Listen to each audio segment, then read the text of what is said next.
Assalamualaikum warahmatullahi wabarakatuh. Yang saya hormati kepada Ibu Widya Astuti, Eskom MAAK, selaku dosen pengampu mata kuliah Manajemen Keuangan Sektor Publik. Saya Dinda Friska Amalia dengan NIM 11221024, kelas MA 22C01KU. Izin memaparkan sedikit yang saya ketahui mengenai APBD dan APBN untuk memenuhi tugas ujian tengah semester pada mata kuliah Manajemen Keuangan Sektor Publik tahun 2024-2025. Di sini saya akan menjelaskan mengenai konsep dasar dan pengetahuan mengenai sektor publik pada APBN dan APBD.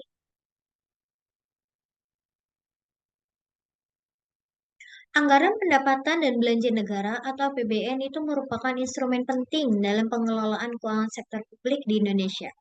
Kedua anggaran ini memainkan peran kunci dalam mewujudkan pembangunan yang merata dan sejahtera bagi masyarakat. Di sini ada anggaran pendapatan dan belanja negara atau APBN.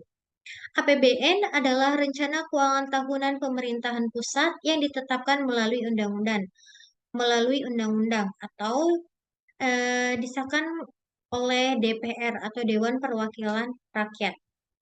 APBN terdiri dari pendapatan negara, belanja negara, dan pembiayaan anggaran. APBN bertujuan membiayai pembangunan dan penyelenggaraan pemerintahan. APBN berfungsi sebagai alat stabilisasi, distribusi, dan alokasi sumber daya publik. Yang saya ketahui juga sedikit bahwa APBN ini sebelumnya itu bernama RAPBN, yang mana dia itu rancangan anggaran RAPBN Rancangan Anggaran Pendapatan dan Belanja Negara. Sehingga pada pasal 1 ayat 7 Undang-Undang Nomor 17 Tahun 2003, RAPBN resmi diganti menjadi APBN atau Anggaran Pendapatan dan Belanja Negara. Selanjutnya ada Anggaran Pendapatan dan Belanja Daerah atau APBD. APBD adalah rencana keuangan tahunan pemerintahan daerah yang ditetapkan melalui peraturan daerah atau secara resmi ditetapkan oleh DPRD atau Dewan Perwakilan Rakyat Daerah. APBD ini terdiri dari pendapatan daerah, belanja daerah, dan pembiayaan daerah. APBD bertujuan untuk membiayai penyelenggaraan pemerintahan dan pembangunan di daerah. Seperti APBN, APBD ini tuh sebelumnya itu bernama RAPBD atau Rancangan Anggaran Pendapatan Belanja Daerah. Sehingga pada pasal 1 ayat 7 UU nomor 17 tahun 2003, RAPBD resmi berganti nama menjadi APBD atau Anggaran Pendapatan dan Belanja Daerah. Di sini ada fungsi APBN dan APBD. Yang pertama itu ada otorisasi yang artinya fondasi atau melaksanakan fondasi untuk melaksanakan pendapatan dan belanja. Yang kedua ada perencanaan, di mana yaitu pedoman manajemen ketika pemerintah akan melaksanakan suatu kegiatan atau proyek. Kemudian ada pengawasan, yang mana acuan untuk menilai kesesuaian proyek dengan ketentuan. Selanjutnya ada alokasi, yang mana penyaluran dan untuk mengurangi angka pengangguran dan kemiskinan, meningkatkan infrastruktur, serta meminimalisir penggunaan SDA yang berlebihan. Kemudian ada distribusi, yang mana ia memastikan keadilan dalam pendistribusian anggaran. Kemudian ada stabilisasi atau menstabilkan perekonomian negara.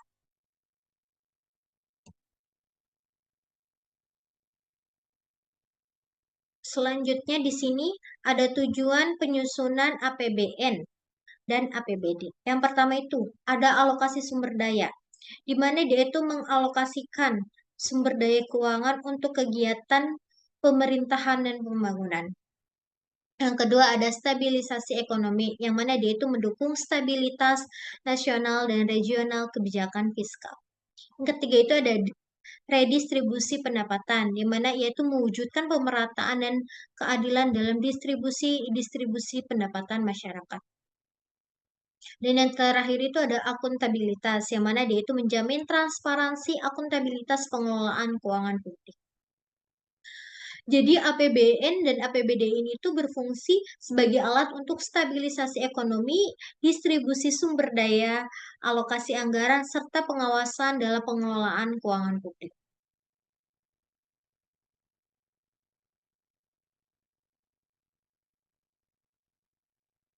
Selanjutnya ada hubungan antara APBN dan APBD. Transfer ke daerah atau TKD, di mana dia itu dana yang bersumber dari APBN dan merupakan bagian dari belanja negara yang dialokasikan dan salurkan kepada daerah untuk dikelola oleh daerah dalam rangka mendanai kewenangan daerah. Contoh, ada dana bagi hasil, dana alokasi umum, dana alokasi khusus, dana tambahan infrastruktur, serta dana desa. Jadi transfer ke daerah atau TKD ini yaitu dana dari APBN, di mana dia itu dialokasikan kepada daerah untuk mendanai seperti kewenangan daerah, termasuk dana bagi hasil dan dana alokasi khusus. Selanjutnya, ada peran sektor publik dalam APBN dan APBD. Yang pertama ada perumusan, di mana sektor publik berperan dalam merumuskan dan menetapkan kebijakan anggaran. Kedua itu ada pelaksanaan, di mana sektor publik itu bertanggung jawab dalam mengalokasikan menggunakan anggaran secara efektif dan efisien. Dan ketiga itu ada pengawasan, di mana sektor publik ini melakukan pengawasan dan evaluasi terhadap pelaksanaan APBN dan APBD. Contoh misalnya kayak gini, ada dana, di mana dana itu yang harusnya itu digunakan untuk perbaikan jalan. Jadi di situ tuh kayak ada orang yang mana dia itu bertanggung jawab. Jadi uh, ada orang yang bertanggung jawab di mana dana tersebut itu tidak ada penyelewengan. Jadi dalam melakukan ke apa sih suatu kegiatan peran sektor ini melalui atau melalui APBD atau APBN. Jadi pasti ada yang namanya itu orang yang bertanggung jawab atau orang yang terpilih di mana dia itu harus bertanggung jawab untuk pelaksanaan tersebut seperti itu. Di sini saya akan mengambil studi kasus melalui APBD Kabupaten Bekasi pada tahun 2023.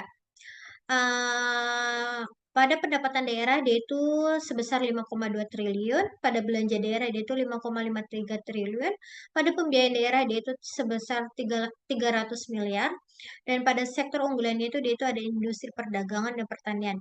Jadi khususnya saya ini di Kabupaten Bekasi ini tuh pasti ada plus minusnya, di mana dia itu pasti ada kekurangan dan kelebihannya. Contohnya seperti saya ini di sektor keunggulan itu pada Kabupaten Bekasi itu bisa disebut dengan kota industri, di mana di situ tuh sebagian besar itu orang-orang yang rantauan itu bekerjanya di Kabupaten Bekasi, sehingga itu di Kabupaten Bekasi itu peluang untuk kerjanya itu peluang kerjanya itu peluang pekerjaan itu besar. Nah, di sini ya ada tantangan dan peluang sektor publik di Kabupaten Bekasi. Yang pertama ada pengelolaan keuangan, di mana yaitu meningkatkan efisiensi dan akuntabilitas pengelolaan APBD. Yang kedua ada infrastruktur, yaitu memperkuat pembangunan infrastruktur untuk mendukung pertumbuhan ekonomi. Yang ketiga itu ada pelayanan publik, yang mana meningkatkan kualitas dan jangkauan pelayanan publik di Bekasi. Dan saya sedikit menambahkan bahwa sedikit yang saya ketahui juga masih banyak ya di eh, Kabupaten Bekasi itu seperti infrastruktur jalannya itu masih kurang, seperti jalan-jalan yang khusus gitu, jalan-jalan raya masih ada seperti ada lubang lah, pokoknya masih kurang kurang memadai. Tapi di pelayanan publik yang saya ketahui juga masih ada beberapa puskesmas yang mana dia itu mendapat semacam bantuan dari contohnya seperti PMI atau Palang Merah Indonesia berupa seperti Pampers untuk anak-anak bayi atau balita, di mana untuk pelayanan publiknya itu di Bekasi itu sudah termasuk bagus, tapi yang infrastruktur pasti ada kekurangannya, yaitu seperti jalannya, masih juga ada seperti ada pembangunan-pembangunan seperti sekolah dasar yang masih kurang layak atau yang masih bukan dikatakan layak, yang masih ada yang harus diperbaiki gitu. Jadi kesimpulan dari studi kasus APBD Kabupaten Bekasi ini pada tahun 2023, Kabupaten Bekasi itu memiliki potensi ekonomi yang besar di sektor industri, perdagangan, dan pertanian. Nah, contoh seperti tadi yang saya bilang, bahwa di Kabupaten Bekasi itu termasuk dengan kota industri, di mana dia itu peluang pekerjaannya itu pasti sangat besar di Kabupaten Bekasi. Kemudian ada tantangan pengelolaan di mana perlu upaya efisiensi dalam pengelolaan Kabupaten Bekasi. Seperti tadi masih eh, ada yang harus dia perbaiki. Kemudian ada prioritas pembangunan infrastruktur dan peningkatan kualitas pelayanan-pelayanan publik menjadi prioritas APBD Kabupaten Bekasi. Seperti tadi yang saya bilang, seperti eh, adanya gedung sekolah yang seharusnya diperbaiki tapi masih belum diperbaiki, seperti ada jembatan yang sudah waktunya untuk diperbaiki tapi masih belum diperbaiki, tetapi mereka juga malah melakukan pembangunan yang dimana itu tidak tidak harus dibangunkan, misalnya seperti apa yang membuat taman-taman atau apa, tapi kan itu tidak terlalu penting. Yang harusnya yang lebih mereka prioritaskan itu seperti pembangunan puskesmas kah, eh, sekolah dasar, itu yang harus menjadi prioritas pembangunan di studi kasus di Kabupaten Bekasi tahun 2023 ini. Nah, di sini kesimpulannya yang saya ambil dari pemaparan tadi mengenai APBN dan APBD ini, APBN dan APBD ini tuh memiliki peran penting dalam perencanaan pengelolaan keuangan untuk mencapai tujuan nasional, baik itu infrastruktur, ekonomi, pendidikan, sarana, dan prasarana. Pentingnya koordinasi antara pemerintahan pusat dan daerah melalui APBD, APBN dan APBD untuk meningkatkan pemerataan wilayah dan kesejahteraan masyarakat.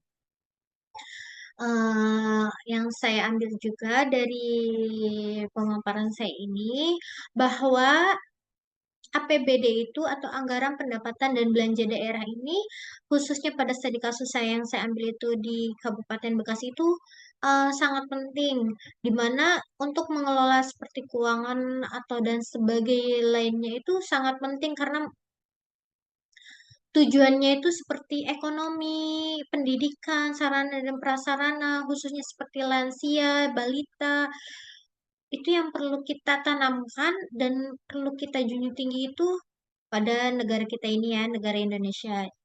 Hmm. Sekian pemaparan materi saya. Mohon maaf Ibu apabila ada kesalahan pengucapan kata atau sebagainya, karena saya masih belajar. Saya akhiri. Wabillahi taufiq wal hidayah. Wassalamualaikum warahmatullahi wabarakatuh. Terima kasih.